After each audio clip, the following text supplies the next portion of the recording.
I need to share something with you about financial crises, something that most people don't understand, something that threatens not just your financial security, but the very fabric of our open society. I'm George Soros. You may know me as the man who broke the Bank of England in 1992, making over $1 billion in a single day. You may know me as a hedge fund manager who generated returns of over 30% annually for 3 decades. Or perhaps you know me as a philanthropist who has given away over $32 billion. But what I really am is a philosopher who happens to understand financial markets. And what I understand, what I've built my career on understanding, is that markets are always wrong. Not sometimes, always. The only question is, by how much?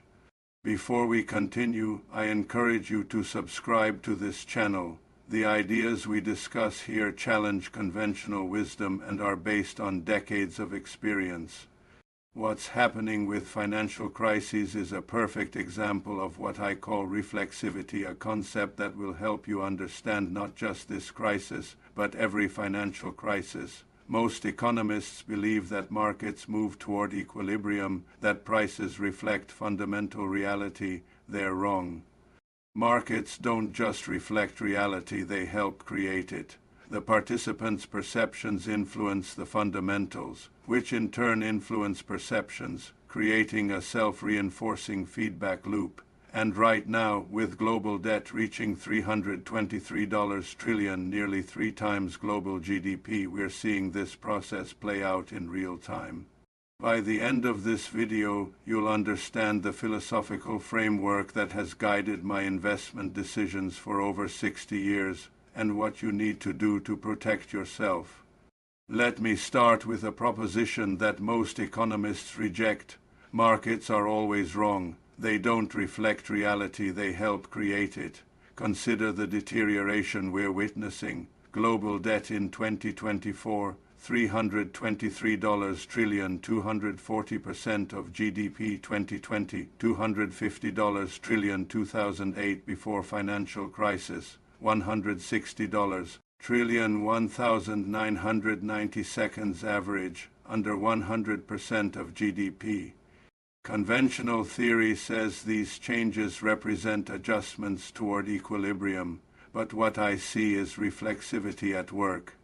Let me explain. There are 2 functions in financial markets. The cognitive function, where participants try to understand reality, and the participating function, where their actions change that reality. When these interact, they create feedback loops that take markets very far from equilibrium. In the case of financial crises, here's how the reflexive process works. When credit is cheap and markets are rising, investors believe asset prices will continue climbing. This perception leads them to borrow more and take greater risks. Their borrowing and risk-taking actually push asset prices higher, confirming their original belief. The reality they create validates their perception. But this perception is fundamentally flawed. They believe debt is sustainable at these levels, that growth will continue indefinitely, that this time is different. Research shows that when credit growth exceeds economic growth by significant margins, as we're seeing now, the probability of financial crisis within 3 years jumps to 40% compared to just 7% in normal times.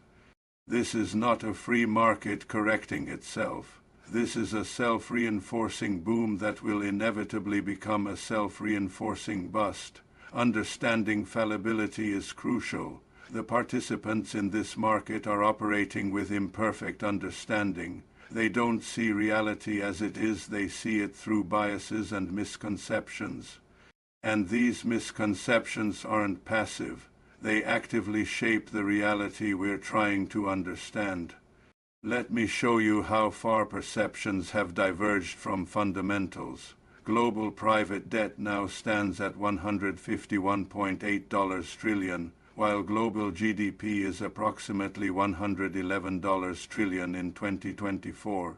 Corporate debt in the United States alone has reached $12.1 trillion, a level that creates massive vulnerability should economic conditions deteriorate. The trend is built on a misconception, and when trends are built on misconceptions, they eventually collide with reality. That collision is what we call a crash. Every bubble has two components: an underlying trend that prevails in reality and a misconception relating to that trend. When positive feedback develops between them, a boom-bust process begins. There is a real change happening in the global economy. Following the 2008 financial crisis, central banks flooded the system with liquidity. Global debt increased by over $15 trillion in 2023 alone. This is the truth at the core. But this trend has given rise to a misconception that central banks can perpetually support markets through monetary expansion without consequences, that debt doesn't matter when interest rates are low, that asset prices can permanently detach from economic fundamentals. This misconception is driving behavior that reinforces the trend, creating a self-fulfilling prophecy.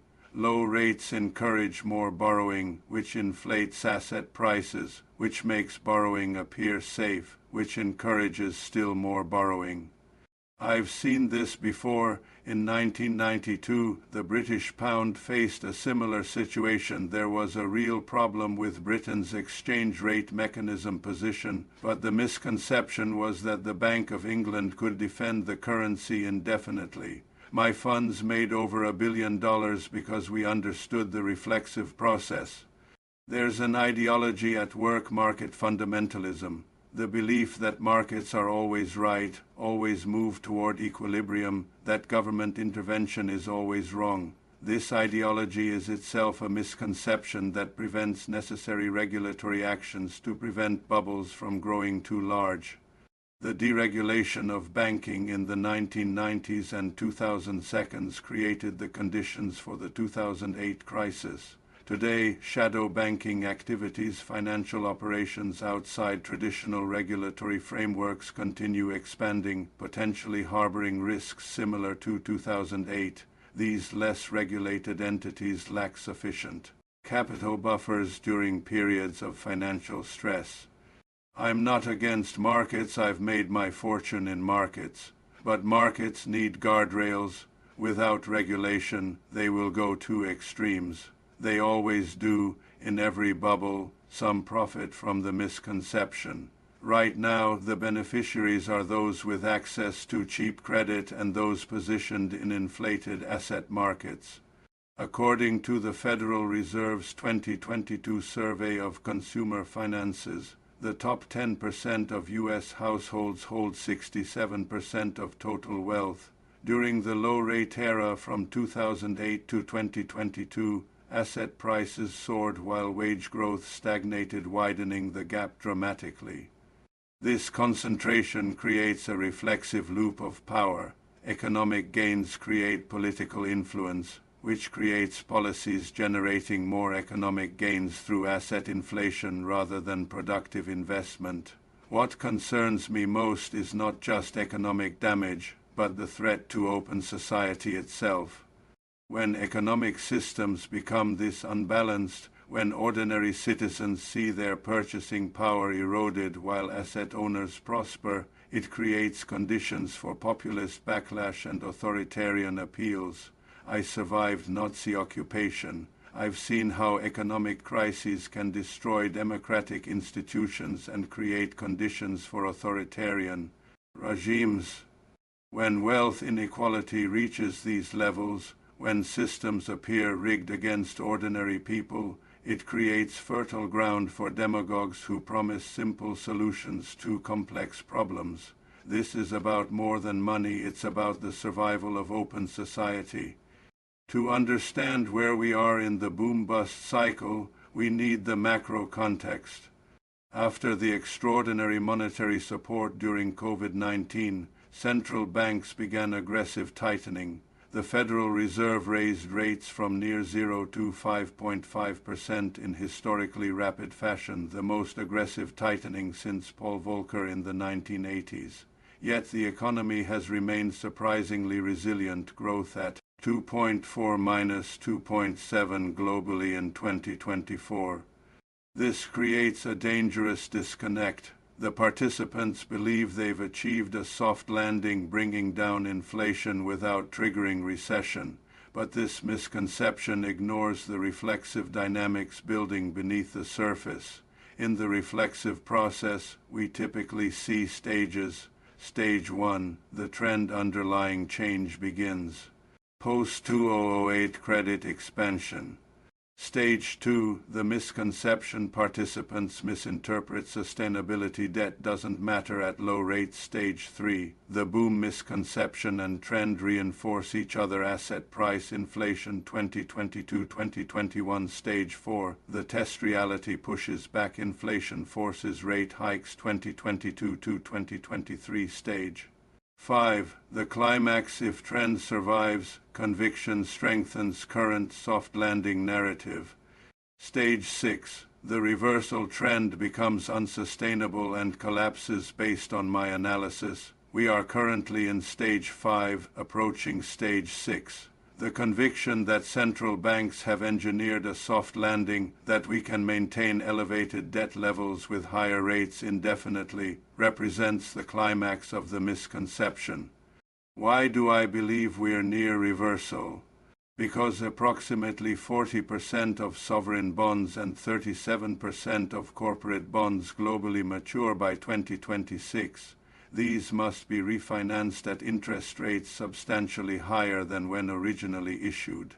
The reflexive dynamic will reverse. Higher debt service costs reduce corporate profitability and government fiscal space, which increases perceived risk, which raises borrowing costs further, creating a downward spiral. Let me show you what this means financially for an average household earning the U.S. median income of approximately $75,000. During 2008 to 2022, this household likely saw modest wage gains but massive increases in housing, healthcare, and education costs. A home that cost $200,000 in 2012 now costs $400,000 in many markets. That's $200,000 in increased cost with only marginal income gains. With interest rates now at 7% for mortgages versus 3% in 2021, the monthly payment on that $400,000 home jumped from $1,686 to $2,661, an additional $975 monthly or $11,700 annually. That's nearly 16% of gross median income just in increased housing costs. When the cycle reverses, and it will, those most exposed to high debt levels, those who borrowed at the peak, will face devastating losses.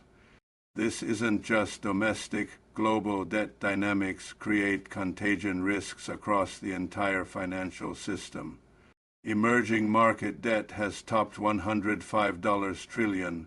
Much of this must be serviced in dollars. If dollar strength persists, likely given U.S. interest rate differentials, developing countries face crushing debt burdens. Currency crises could spread from periphery to core, just as they did in 1997 when Thailand's crisis engulfed all of Asia. I've lived through currency crises. I've seen how problems cascade through the global system. In 2008, subprime mortgages nearly brought down global finance. The interconnectedness we see today creates similar conditions for contagion.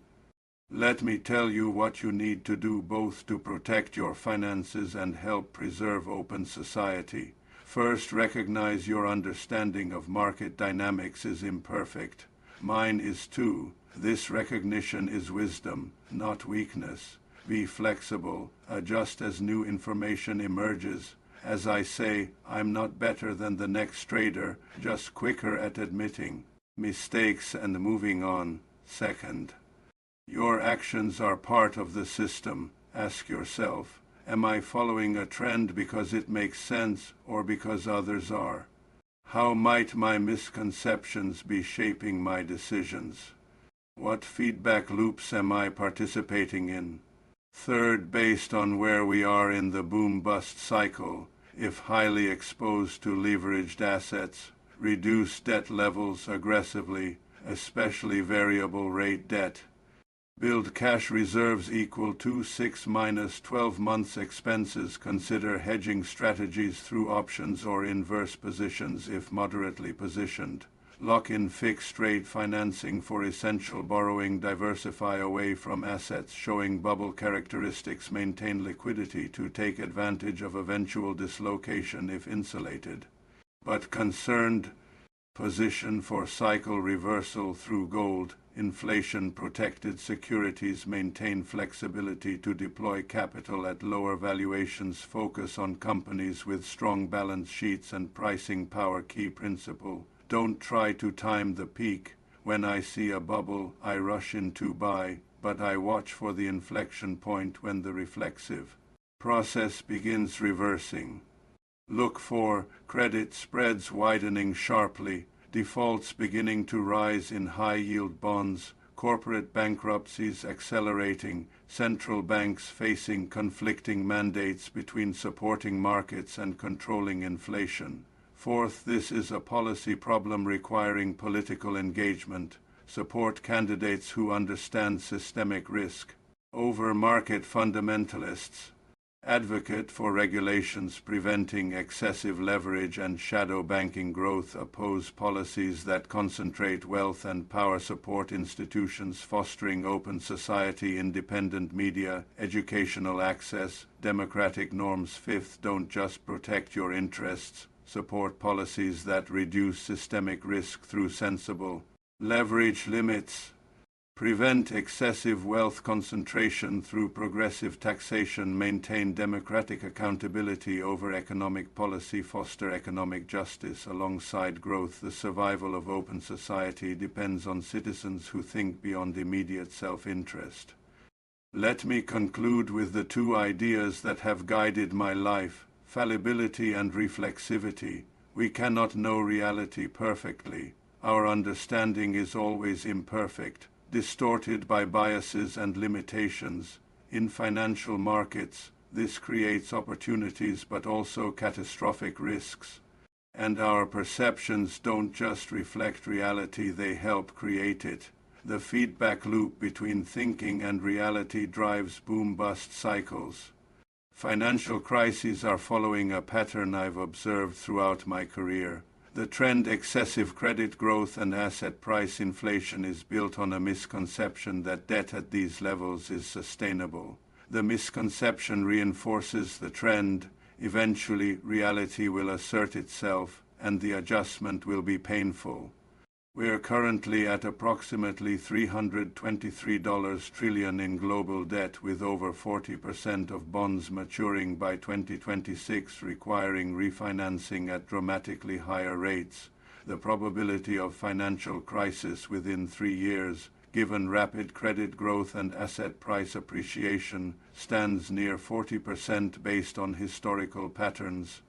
But we have agency. We can recognize the misconception. We can interrupt the feedback loop. We can prevent catastrophic bust through proper regulation and individual prudence. This requires intellectual honesty, political courage, and systemic thinking. The conceptual framework of fallibility and reflexivity has helped me make billions. More importantly, it's helped me understand the forces shaping our world. I hope this framework helps you navigate financial markets. More than that, I hope it helps you become the kind of citizen open society needs: one who recognizes that markets are always wrong by some degree, who understands that our perceptions create reality as much as reflect it, who thinks systemically about the survival of democratic institutions. The future is uncertain, but we can shape it if we understand the reflexive process we're part of. Thank you for watching.